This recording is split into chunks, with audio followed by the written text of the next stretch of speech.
আসসালামু আলাইকুম, সবাইকে সেন্ট নিউজ ইউটিউব চ্যানেলটির পক্ষ থেকে স্বাগতম। আশা করছি আপনারা সবাই খুব ভালো আছেন। যারা এমপিওভুক্ত শিক্ষক এবং কর্মচারী বিভিন্ন বেসরকারি শিক্ষা প্রতিষ্ঠানে চাকরি করতেছেন, তারা কিন্তু একটা দীর্ঘদিন ধরে একটা দাবি নিয়ে আন্দোলন করে আসছিলেন যে আপনাদেরকে সরকারি নিয়মে বাড়ি ভাড়া, চিকিৎসা ভাতা দিতে হবে এবং অন্যান্য আনুষঙ্গিক ভাতা রয়েছে, সেটা কিন্তু আপনারা দাবির ভিতরে অন্তর্ভুক্ত করেছেন। তো আজকে যেই খবরটা, সেটা আবারও কিন্তু এই দাবিটা নিয়ে চরম উঠে পড়ে লেগেছে শিক্ষকরা।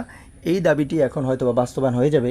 তাই বলবো যে পুরো ভিডিওটা অনেক গুরুত্বপূর্ণ, নাটানি সম্পূর্ণ দেখবেন। চ্যানেলে নতুন হয়ে থাকলে চ্যানেলটি সাবস্ক্রাইব করে দিয়ে আমাদের সাথে যুক্ত হয়ে যাবেন, কারণ আমরাই সর্বপ্রথম আপনাদের জন্য আপডেট নিউজগুলো সবার আগে এই চ্যানেলে প্রকাশ করি।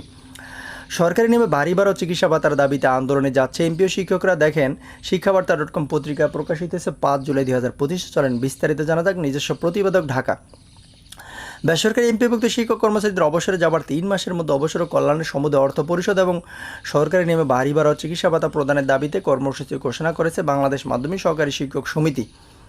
আগামী 12 জুলাই থেকে 20 জুলাই শিক্ষা উপদেষ্টা বরাবর জেলা প্রশাসক, উপজেলা নির্বাহী কর্মকর্তার মাধ্যমে স্মারকলিপি পেশ এবং একই দাবিতে আগামী 2 আগস্ট শনিবার রাজধানীতে জাতীয় প্রেস ক্লাবের সামনে সমাবেশের ঘোষণা দেওয়া হয়।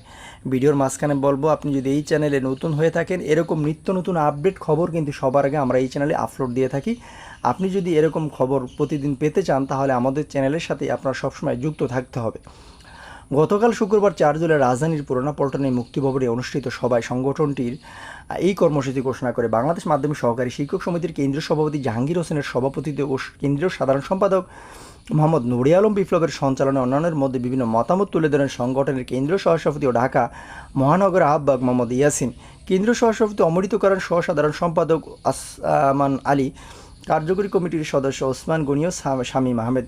সবাই জাহাঙ্গীর হোসেন বলেন, এমপিভুক্ত শিক্ষকগণ বৈষম্য নিয়ে শিক্ষকতা করেছেন। সামাজিক মর্যাদা, অর্থনৈতিক মর্যাদা কোনোটাই প্রতিষ্ঠিত হচ্ছে না, ফলে অসন্তোষ নিয়ে শিক্ষকগণ শিক্ষকতা করছে। সরকারি সুযোগ সুবিধা থেকে বঞ্চিত শিক্ষকগণ এসব শিক্ষক অবসরকালীন টাকা পেতেও চরম বিড়ম্বনার শিকার হন। 5-6 বছর লেগে যায় এসব টাকা পেতে, যেখানে সরকার সংশ্লিষ্ট অন্য সব পেশাজীবী চাকরি থেকে অবসরে যাওয়ার সাথে সাথেই অবসর কল্যাণের সমুদয় অর্থ পেয়ে যান। অথচ এমপিভুক্ত শিক্ষক কর্মচারীদের পরিস্থিতি খুবই হতাশাজনক ও নাজুক। অনেক শিক্ষক মৃত্যুর আগ পর্যন্ত অবসর কল্যাণের টাকা হাতে পায় না। এদের মধ্যে অনেকের অনাহারে, অর্থাহারা, বিনা চিকিৎসায় মৃত্যু হয়। সরকার ইচ্ছে করলেই সরকারি চাকরিজীবীদের অনুরূপ এমপিভুক্ত শিক্ষক কর্মচারীদের সমুদয় পাওনা পরিশোধ করে দিতে পারেন। তাই চাকরি ছাড়া 3 মাসের মধ্যে এমপিভুক্ত শিক্ষকদের সকল বকেয়া পরিশোধ করার জোর দাবি জানায়। অন্যথায় ধারাবাহিক আন্দোলনের মাধ্যমে দাবি আদায় করা হবে।